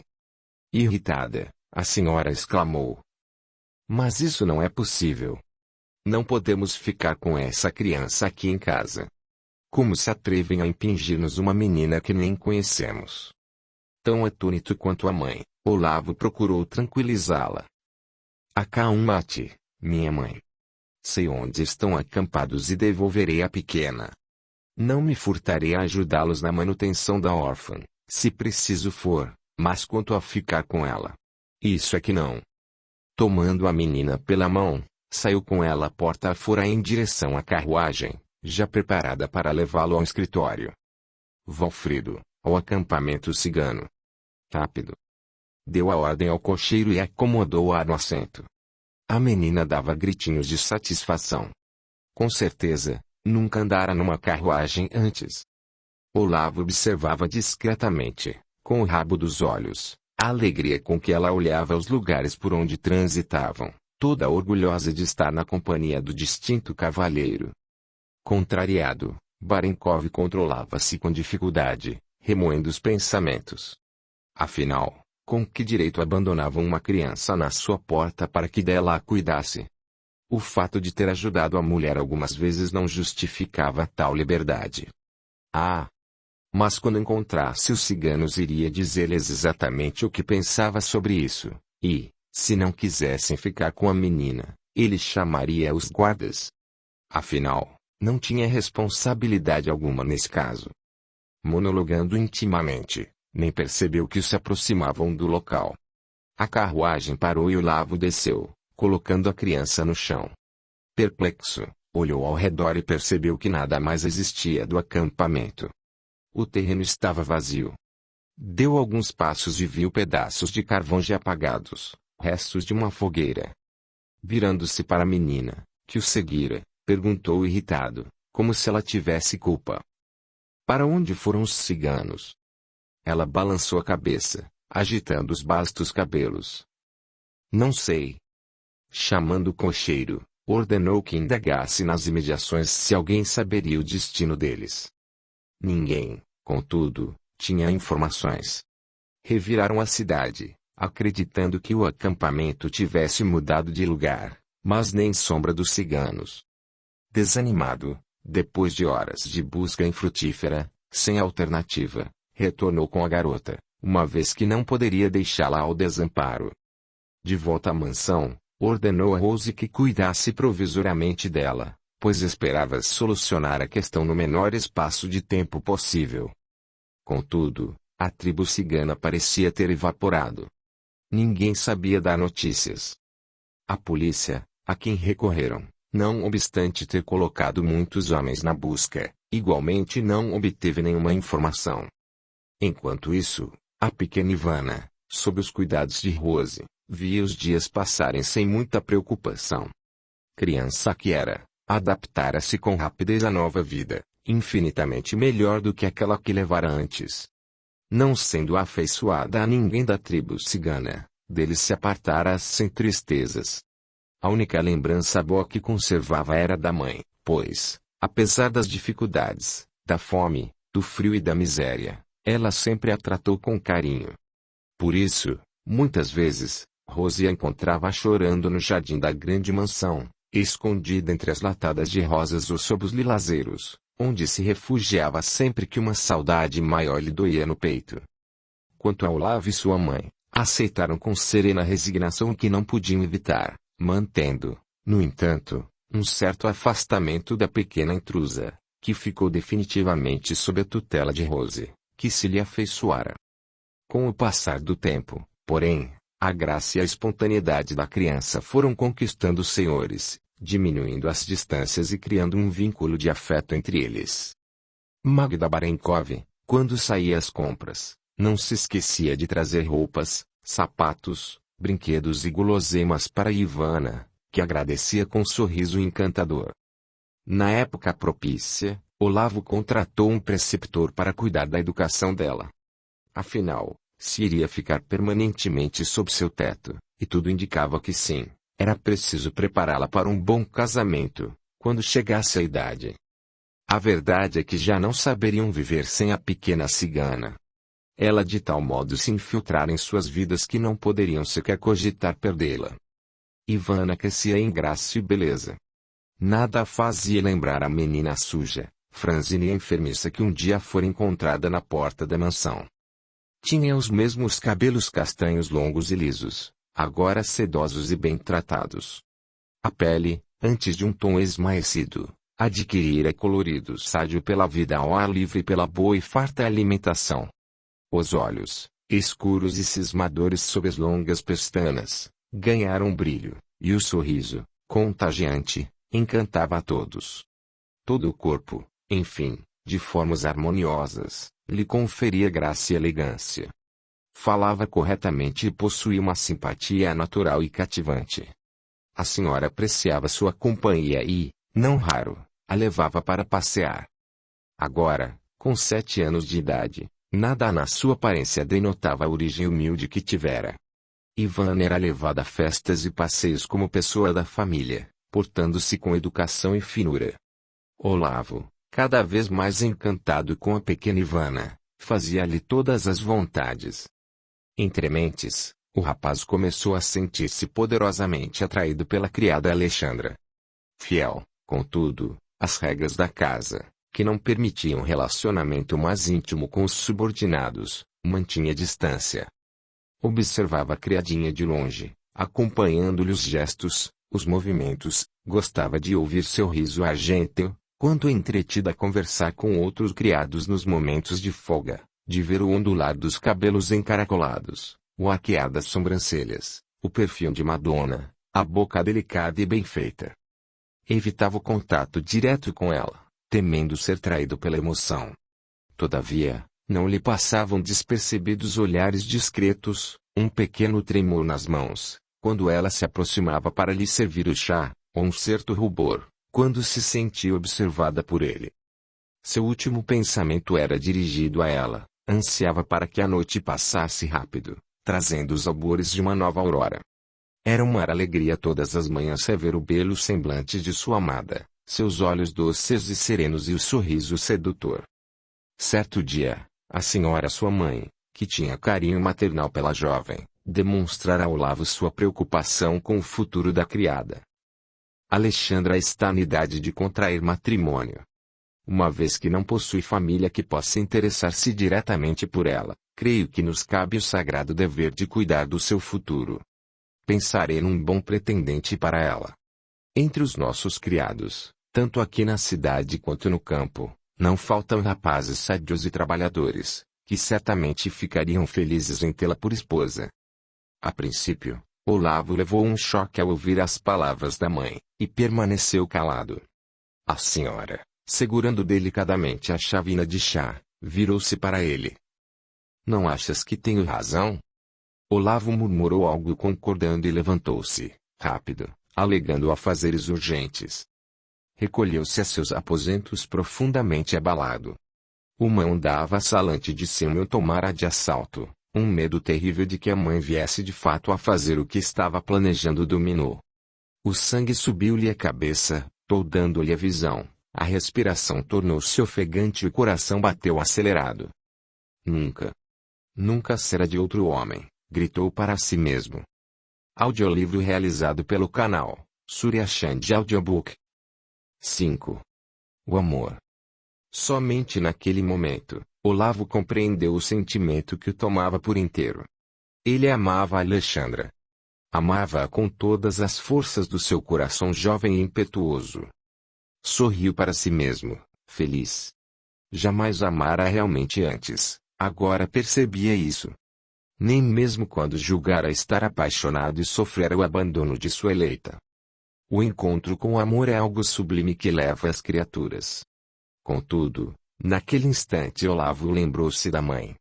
Educada dentro de princípios rígidos, jamais permitiria um consórcio entre ele, seu filho, e uma criada. Pertenciam a mundos diferentes e opostos. Lutarei se preciso for, falou, para si mesmo. Eu a convencerei de que amo Alexandre e de que eu só serei feliz com ela ao meu lado. Não permitirei que minha mãe a entregue a outra pessoa, em hipótese alguma. A partir desse dia, foi ainda mais difícil esconder seus sentimentos. Um mês depois, Magda Barenkov caiu de cama, enferma. Nada grave, mas deveria permanecer no leito alguns dias, por orientação médica. Como tivesse algumas coisas por fazer, incumbiu Alexandra de tomar essas providências. Assim, certa manhã, ordenou a criada que levasse Ivana à modista para provar algumas roupas que mandara confeccionar. Olavo, imediatamente, prontificou-se a conduzi-las na carruagem. Quando fosse ao escritório, na volta, mandaria o cocheiro apanhá-las. Na hora aprazada, as duas estavam prontas, aguardando. Ivana, que não via a hora de sair a passeio de carruagem, que muito apreciava, arrastava Alexandra pela mão. Ao ver a jovem, Olavo não conteve a admiração. Era a primeira vez que via Alexandra com trajes de passeio, uma vez que estava sempre trabalhando. Sua beleza acentuara-se, como uma flor que desabrochasse repentinamente. Gentil, Olavo a ajudou a subir na carruagem, dando-lhe a mão. Esse contato fez com que um frêmito de prazer o agitasse. Os olhares se cruzaram e havia tal admiração no semblante dele que Alexandra corou, desconcertada.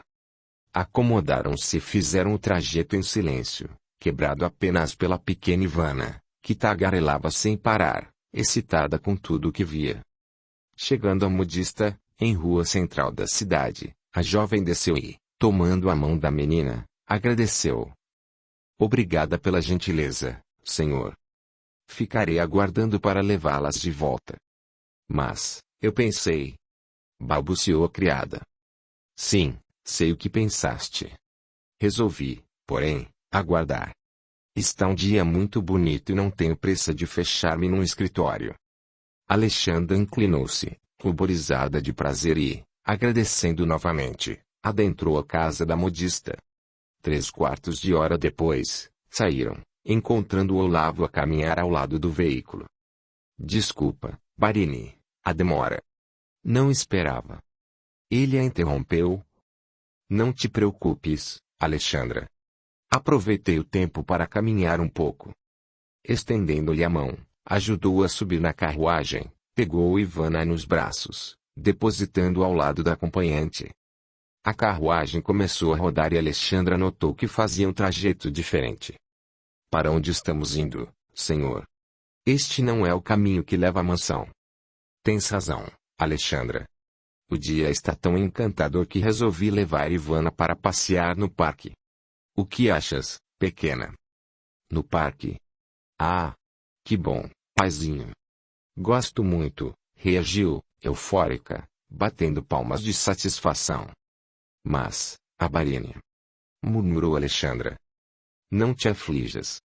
Minha mãe vai agradecer-me por ter proporcionado um passeio a Ivana, coisa que gosta de fazer pessoalmente e de que, no momento, está impedida. Com a senhora me entendo eu. Sim, senhor. A criada baixou a cabeça, mantendo-se calada ao resto do percurso. Ao chegarem ao parque, deserto àquela hora do dia, puseram-se a andar. Era primavera, que na Rússia é a estação extremamente agradável. Acostumados com o inverno longo e rigoroso, quando a neve cobre tudo com seu manto e o frio impede as pessoas de saírem de casa por muitos meses, era realmente um prazer passear sob as árvores robustas, por entre as alamedas cercadas de flores perfumadas e coloridas. Ivana, incansável, corria na frente, parando vez por outra para colher uma flor ou para ver uma borboleta. Olavo, num gesto cavalheiresco, ofereceu o braço à acompanhante. No início, ela relutou, mas devido às irregularidades do solo, aceitou o gentil oferecimento. Após algum tempo, ele perguntou: Estás cansada? Queres repousar? Sim, senhor. Estou desacostumada de grandes caminhadas. Sentaram-se na relva, à sombra de grande árvore acolhedora. A proximidade encheu-os de emoção, e Olavo rompeu o silêncio que se fizera entre eles. Alexandra, por que trabalhas como serviçal? Não pareces uma pessoa qualquer, e muito menos uma criada. Falas corretamente, tens elegância natural e te portas como pessoa da sociedade. O olhar da jovem nublou-se, e ela respondeu, evasiva: A necessidade a isso me obrigou, senhor. A mulher que tomava conta de mim não poderia mais fazê-lo, e eu precisava de moradia e recursos para manter-me. Foi quando alguém me disse que a Barina estava procurando uma criada. Apresentei-me, ela gostou de mim, e o resto já sabes. Mas, e tua família? Não tenho família, senhor. Todos temos uma família. O que aconteceu com a tua? Baixando a fronte, ela balbuciou, trêmula. Não gosto de falar sobre isso, senhor. Olavo fitou-a e percebeu que os seus olhos estavam úmidos. Não se conteve. Tomou-lhe a mão e falou com doçura. Desculpa se te fiz lembrar de algo que preferes esquecer e que te machuca. É que me interesso muito por ti, Alexandra, não sei se já percebeste. Ela levantou os olhos timidamente, e havia tal expressão de amor no rosto dele que Alexandra se assustou. Onde estará a Ivana? Preciso cuidar da menina, murmurou, tentando levantar-se. Olavo a impediu, segurando-a pelo braço. Não fujas, Alexandra. Tenho notado que também não te sou indiferente. Se isso for verdade, dize-me. De novo ela baixou os olhos, corando violentamente. Responde. Sentes algo por mim? Ele insistiu. Alexandra fez um gesto afirmativo com a cabeça. Olavo apertou-lhe a mão, agradecido. Eu sabia, minha querida. Sabia que não te era indiferente, mas escondias tão bem teus sentimentos. Tive medo de que a senhora percebesse e me mandasse embora. E de ti também, senhor, temi a tua reação. Nunca. Nunca. Quero-te sempre a meu lado, Alexandra. Impossível. Tua mãe não consentiria, afirmou, categórica, acompanhando as palavras com gesto de cabeça. A voz dele soou grave, aceitando o desafio. Veremos. Nesse momento, Ivana retornava do passeio com os braços cheios de flores, e o diálogo foi interrompido. Para a mãezinha, mostrou a menina, orgulhosa e sorridente. Um último olhar de entendimento foi trocado e um aperto de mão discreto selou aquela manhã plena de promessas e de esperanças. Fizeram o trajeto em silêncio. A caminho de casa, Ivana parecia não notar o ambiente que se criara entre eles.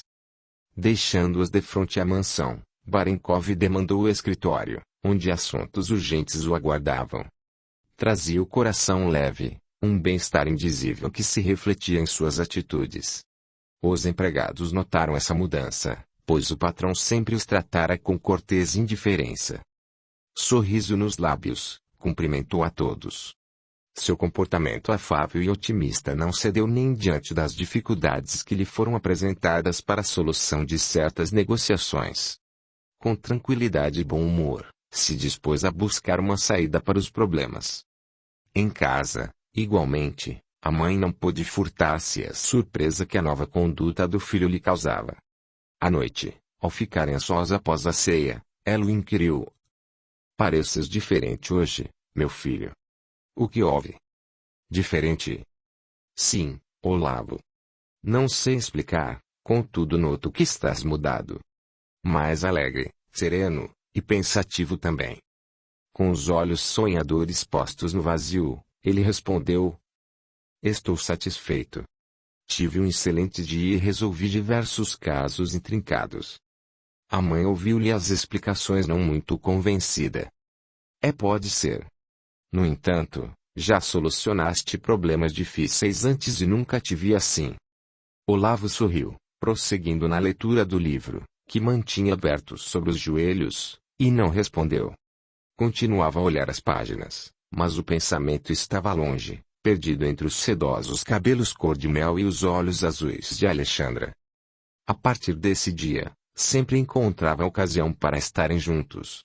Algumas vezes, quando levava a pequena Ivana a passeio, outras, quando atendia a pedidos da senhora, que, impedida ainda de sair, por determinação médica, solicitava a criada que fizesse suas tarefas. A verdade é que a dona da casa, após recuperar-se da enfermidade que a manteve no leito por alguns dias, sofreu logo em seguida, por sorte ou por azar, não sei, ligeiro tombo que lhe luxou o tornozelo, sendo obrigada, por isso, a permanecer em repouso. Movimentava-se o mínimo possível e somente com auxílio de uma bengala, uma vez que não poderia colocar o pé no chão. Alexandra estava acostumada a acompanhar a senhora nas suas visitas aos menos afortunados e conhecia a casa e os problemas de cada um deles. A primeira vez que a senhora pediu-lhe que a substituísse nas visitas, Olavo mais que depressa prontificou-se a ir junto. Não há necessidade, meu filho. Alexandra poderá perfeitamente desincumbir-se da tarefa. De certo, minha mãe. No entanto, creio seja meu dever de filho substituir-te nas atividades nobilitantes junto aos necessitados, como chefe desta casa. Apenas a presença de Alexandra não me parece suficiente. Estranhamente surpreendida, Magda concordou, satisfeita. Se assim o desejas, meu filho. Confesso que me agrada ver-te preocupado com os menos felizes. Não quero, porém, atrapalhar teus afazeres. Com bonomia, ele respondeu sereno. Não te inquietes, minha mãe. Saberei atender aos dois lados com igual solicitude. Além disso, será apenas por alguns dias, vista que logo poderás retornar às tuas atividades. Assim, sempre que a ocasião lhe permitia, lá iam os dois, alegres e animados. Ivana não os acompanhava nessas visitas, e então podiam entregar-se ao prazer de estarem juntos sem que alguém os observasse. Apenas Valfrido, o cocheiro, servo discreto e fiel, estava a par do relacionamento entre ambos. Olavo admirava-se do carinho de Alexandra para com os pobres mujicas da sua propriedade, ao entregar algum donativo com gentil delicadeza. Trouxemos-te esta manta, paizinho, para aquecer teus pés no próximo inverno, e que foi enviada pela minha boa senhora. Também tomamos a liberdade de trazer-te alguns gêneros alimentícios, sabendo das tuas dificuldades. O infeliz olhava-o cheio de gratidão. Agradeço tua presença, Senhor, na minha humilde risba. A Barina é um anjo bom que Deus enviou à terra para ajudar os pobrezinhos. Transmite-lhe nossos votos de uma pronta recuperação. Em outra moradia, era uma criança que se encontrava acamada, em cuja perna cheia de feridas Alexandra fazia curativos. Olavo, procurando não demonstrar o asco que sentia perante as ulcerações abertas, infeccionadas e a exalar desagradável odor, perguntava: Como aconteceu isso, mãezinha? E a genitora explicava, com as mãos amarfanhando o amplo avental que lhe cobria as vestes, constrangida pela presença do proprietário daquelas terras em sua isba. Foi aos poucos, paizinho. No início, pareciam sem importância as pequenas bolhas que, vez por outra, surgiam em suas pernas. Com o tempo e a falta de cuidados, pois não temos recursos para procurar um médico, as feridas foram aumentando, como podes verificar. Com as atenções que a Marina e Alexandra lhe vêm dispensando, felizmente está bem melhor. Ao terminar os curativos, a jovem dirigiu-se à mãe da criança, recomendando: não te esqueças de lavar muito bem, especialmente as pernas, e em seguida coloca este unguento. Todos os dias, entendeste? A mulher afirmou que entendera perfeitamente, agradecendo os favores recebidos. Olavo, tão logo quanto possível, afastou-se daquela casa. Ficara enojado com a sujeira e com a situação do pobrezinho. E assim, uma por uma, as casas iam sendo visitadas, levando-se, para amenizar a miséria existente, consolação e esperança, além dos recursos necessários a uma vida mais digna. Ao regressarem, enquanto a carruagem rodava pelas estradas, sentados juntinhos, punham-se a conversar. Valfrido, elevado à condição de cúmplice, não tinha pressa alguma de chegar, procurando sempre os trajetos mais longos. Olavo contemplava Alexandra com admiração e respeito crescentes, acariciando-lhe as mãos. Não sei como pude ignorar tua presença durante tanto tempo, minha querida. Não te vejo agora como uma criada da nossa casa, mas como um anjo benfazejo. Tuas mãos são abençoadas e os mujicas te veem com evidente adoração. Mas é tão pouco que se pode fazer por eles, escusava-se a jovem. São apenas paliativos, que servem para atenuar a pobreza e a ignorância deles. Nada mais. Foram dias de indescritível felicidade para os namorados, que aproveitaram todos os momentos para ficarem juntos. 10 dias depois, Magda Barenkov, recuperada, retomava suas atividades normais, e os enamorados, embora satisfeitos com a recuperação da senhora, lamentavam não ter mais ocasião de se encontrarem a sós. Com o retorno à normalidade, Olavo e Alexandra olhavam-se apenas de longe, ou trocavam algumas breves palavras, quando ela vinha servir a mesa. O surgimento de um problema nos domínios rurais recém-adquiridos fez com que Olavo decidisse para lá dirigir-se. Cuidadoso, fez todos os preparativos para uma viagem de longo curso. Na véspera da partida, Alexandra apresentava-se pálida e com os olhos avermelhados. A dona da casa interrogou-a. Estás muito abatida, Alexandra, e noto que choraste. Algum problema? Não, minha senhora. Estou com um pouco de dor de cabeça, nada mais, apressou-se a justificar a jovem. Vai repousar, então. Pedirei a Rose que te substitua nas obrigações. Com a cabeça baixa, envergonhada, Alexandra agradeceu e retirou-se. Olavo, que acompanhava o diálogo, teve vontade de segui-la, mas a presença da mãe o impediu. Mais tarde, quando a mansão mergulhara em silêncio e os demais já estavam recolhidos, ele se dirigiu aos aposentos de Alexandra. Bateu discretamente e esperou. Logo a porta se abriu e a jovem caiu em seus braços, em pranto.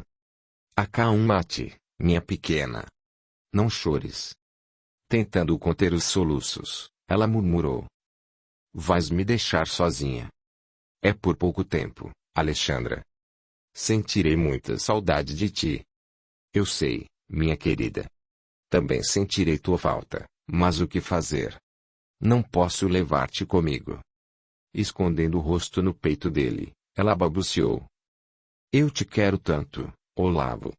Não consigo mais conceber a vida sem ti. Eu também, meu amor. Prometo-te que, quando retornar da viagem, resolverei nossa situação. Não temas. Tudo dará certo. Beijou-a nos cabelos, nos olhos, nos lábios, dando vazão aos sentimentos que o abrasavam. Era madrugada quando se despediram e ele deixou os aposentos dela. Ainda de manhã, Olavo partiu. 6. Reencontro. Olavo dirigiu-se à propriedade distante com o coração apertado. Também não concebia mais a vida sem aquela que amava acima de tudo. Afastar-se de Alexandra fora para ele muito doloroso. Enquanto a carruagem rodava pela estrada, ele meditava sobre os momentos que passaram juntos, revivendo as emoções experimentadas. Teria que tomar uma decisão.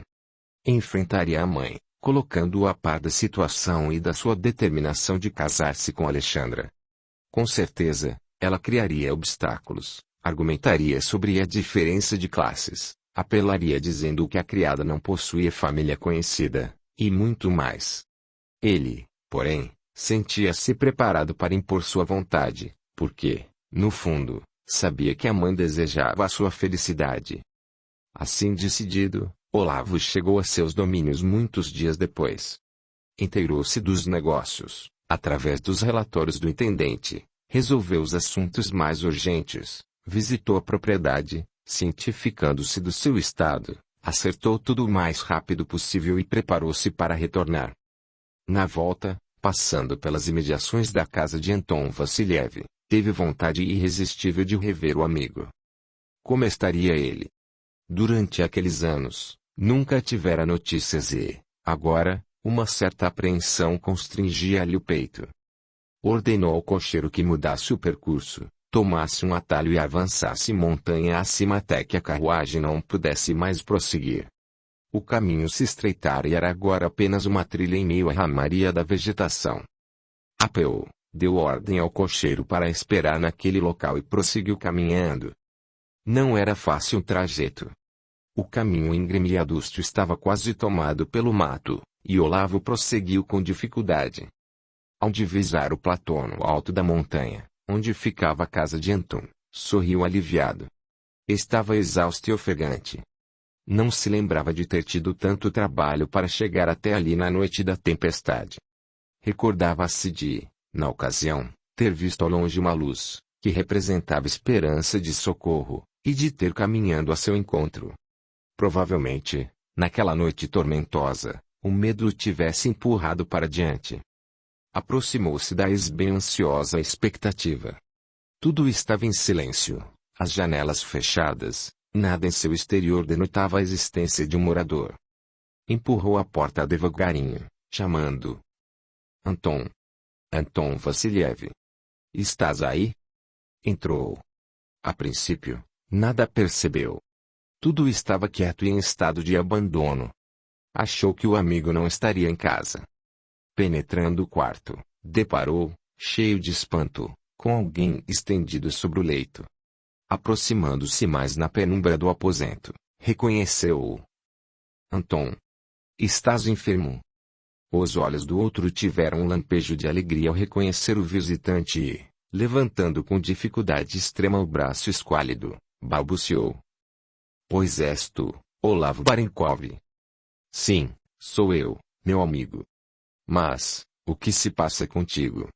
O que tens? Fazendo um gesto em que denotava a inutilidade de qualquer coisa, murmurou. Estou no fim, mas Deus permitiu que eu não morresse sem te rever. Mas, por quê? Estás doente? Indagou Olavo, aflito. Meneando a cabeça, ele informou. Não. Nada mais importa. Recuso-me a viver. Olavo então compreendeu.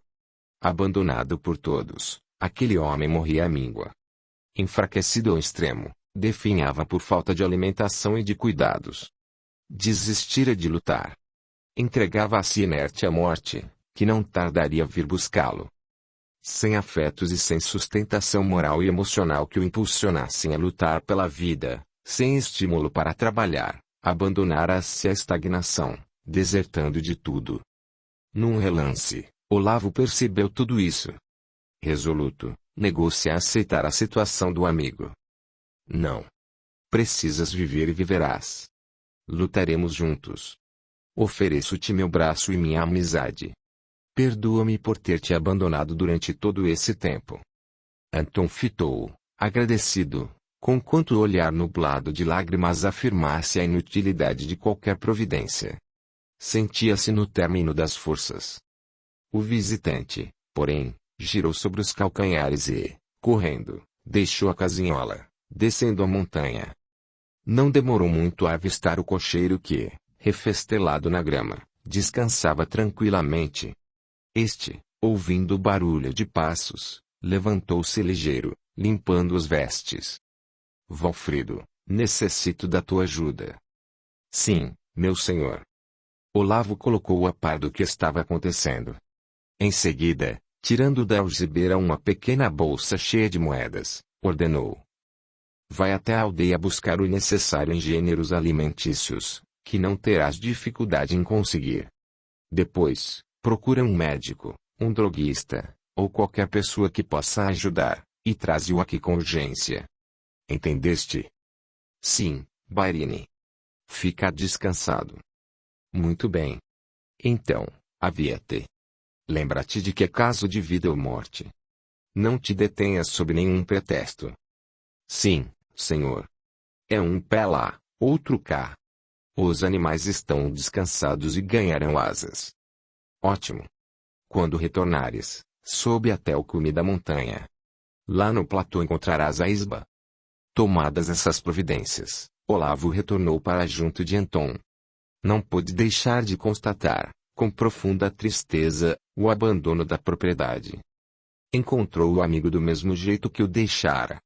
Anton tentou falar, justificar-se, mas Olavo o impediu. Não fales. Economiza tuas forças. Valfrido, meu cocheiro, foi buscar ajuda. Tranquiliza-te. Tirou a poeira que se acumulara sobre uma cadeira e sentou-se ao lado da cama, descansando, enquanto esperava. Depois de certo tempo, que lhe pareceu excessivamente longo, ouviu vozes e passos que se aproximavam. Abriu a porta e viu Valfrido acompanhado de um homem bastante idoso, cujo rosto estava parcialmente coberto por espessa barba branca. O servo fez as apresentações. Meu senhor, este homem é Gregory, o droguista da aldeia. Olavo o introduziu na humilde vivenda, enquanto Valfrido acomodava as mercadorias que trouxera com auxílio de um cavalo. Examinando o paciente, o ancião suspirou com tristeza e dirigiu-se a Olavo, entregando-lhe um pequeno frasco retirado de uma bolsa de couro de carneiro bastante desgastada pelo uso. Barini, Anton Vassiliev encontra-se extremamente enfraquecido e seus laços vitais estão quase rompidos. Ministra-lhe algumas gotas desta substância 4 vezes ao dia. Ela é extraída de uma planta que medra na região, tem poderes energéticos e reconstituintes, devendo melhorar o estado geral do enfermo. A par disso, dá-lhe um caldo reconfortante. E aguardemos. Só isso? Estranhou Olavo. Por hoje é só. Amanhã, se tudo correr bem, poderá alimentar-se melhor. No momento, seu organismo não suportaria algo mais consistente. Compreendo. Voltarei para vê-lo. Fica com Deus, disse, despedindo-se. Valfrido quis acompanhá-lo, mas o velho não permitiu. Fica. Serás mais útil aqui. Conheço bem estas bandas e estou acostumado a longas caminhadas. Não terei dificuldade em voltar para a aldeia. O cocheiro agradeceu e Gregory partiu. Retornando ao interior da casa, Valfrido viu o patrão atrapalhado com tudo e sem saber por onde começar, uma vez que nunca precisara cozinhar em sua mansão. Sorrindo, o criado antecipou-se. Senhor, se permitires, tomarei todas as providências. Sei cozinhar e farei o que for necessário. Olavo endereçou-lhe um olhar agradecido e aliviado. Que faria eu sem ti, meu bom Valfrido? O cocheiro sorriu com prazer ao elogio, nada habitual dos lábios do patrão, e sugeriu. Senta-te, senhor, e faze companhia ao nosso doente, enquanto cuido do resto. Assim dizendo, saiu da isba para buscar lenha. Apanhou água num reservatório existente no quintal e descascou legumes que trouxera da vila. Em pouco tempo, um fogo crepitava no fogão. Também não demorou muito para um cheiro bom de comida espalhar-se pela pequena moradia. Deixando o quarto, Olavo notou que o criado procedera à limpeza do recinto, enquanto preparava a comida, ficando a casa com outro aspecto. Valfrido levou um prato de caldo ao paciente, que não conseguia alimentar-se sozinho, e deu-lhe as colheradas com extrema delicadeza. Olavo observava atento o criado, admirado das virtudes insuspeitadas que demonstrava. Embora Anton tivesse se alimentado frugalmente, já se percebia que um suave colorido inundava-lhe as faces. Olavo ministrou as gotas, conforme fora prescrito e, dentro em pouco, o enfermo dormia placidamente. Naquela noite, o visitante e seu criado acomodaram-se da melhor maneira possível, improvisando leitos com algumas mantas que haviam trazido. No dia seguinte, Anton tinha outra aparência. Valfrido cuidou da refeição. Tirou o leite da única cabra, o qual serviu com pão e mel adquiridos no vilarejo, além de queijo, carne defumada, vinho e chá. Anton só comeu um naco de pão embebido no leite. Sentou-se no leito tosco, apoiado em travesseiros. Não sabia como agradecer as atenções que recebera. Conseguindo falar um pouco melhor, ansiava esclarecer aos amigos o porquê da sua situação. Ah! Meu bom amigo Olavo, a vida tem sido cruel comigo. Já me considerava às portas da morte quando chegaste como um sopro de vida e de renovação, murmurou, com olhos lacrimejantes. Fez uma pausa, fixando um ponto qualquer à distância como se quisesse lembrar de tudo o que ocorrera até então. Depois, respirou fundo e continuou. Após tua partida, meu amigo Olavo, lamentei, arrependido, não ter aceito teu oferecimento de seguir contigo em busca de uma nova existência. De início, tentei vender a propriedade, mas não consegui encontrar alguém que se interessasse por ela. Com o passar do tempo, perdi todas as esperanças, acomodando-me novamente à situação, desanimado de lutar. Algum tempo depois, fiquei doente, de cama, sem ter sequer quem me fizesse um chá. Minhas terras, que já estavam um tanto abandonadas, foram completamente tomadas pelo mato, pois eu não tinha forças nem disposição para cultivá-las. Assim, tenho vivido da caridade de algumas pessoas que, de tempos em tempos, lembram-se de mim e me trazem alguma coisa para que eu não venha a morrer de fome. Há dias nenhuma delas aparece e, não fosse a bondade de ambos, morreria míngua. Como ele fizesse uma pausa maior, Olavo indagou, penalizado. Por que não foste para a aldeia? Lá, de alguma forma, encontrarias ajuda e não te faltariam os recursos necessários à sobrevivência. Balançando a cabeça, Anton respondeu. Não sei. A verdade é que ignoro o que aconteceu comigo.